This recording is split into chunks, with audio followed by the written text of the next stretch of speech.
Administrator Regan, we've never met, and I just want to say how much I appreciate, way over here, they tucked me in the corner. Appreciate your direct and relevant answers today, and also admire your command of the issues that are under your jurisdiction. So just please accept my sincere appreciation. Thank you. One of the key lessons that I've learned about research and development from my business experience, as well as my experience as a nuclear engineer, training as a nuclear engineer in the Navy, is that scientific innovation or invention does not always lead to broad adoption of new technologies or new solutions. In fact, actual broad acceptance of innovation is quite rare in actual practice. And as a society, we tend to assume that once a new technology, like solar panels or carbon capture or hydrogen fuel, is first invented or innovated, it will inevitably be adopted and be a good solution for the market. However, in my experience, this simply is not the case. New technologies face their greatest hurdles after they are invented or the innovation occurs, and there are many, many hurdles to adoption, and then beyond that even into broad acceptance into our society. New products face significant difficulties expanding. This is quite clearly captured in a term coined "crossing the chasm" by Geoffrey Moore.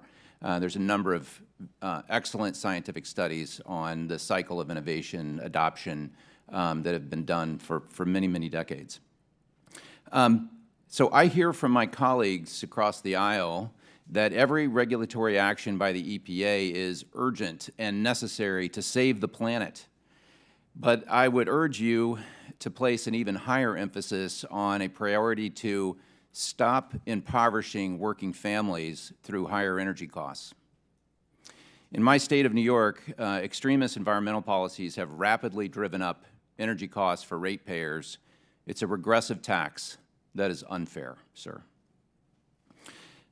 Specifically, I'm concerned that the EPA and this administration have failed to properly consider this issue of crossing the chasm and the cost and difficulties of scaling up and implementing new technologies.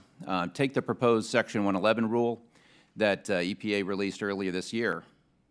This rule, if implemented, would burden existing natural gas plants that we rely on for power today with strict and unrealistic regulations to employ carbon capture and hydrogen fuel blending, which there are many technical challenges to, including hydrogen embrittlement of metals. Many of the utilities who will be subject to this rule have warned that bringing these technologies to online and in commercial scale will require hundreds of billions of dollars of new investment. This doesn't take away from their profit. This gets passed on to ratepayers and will significantly increase energy costs for consumers and businesses.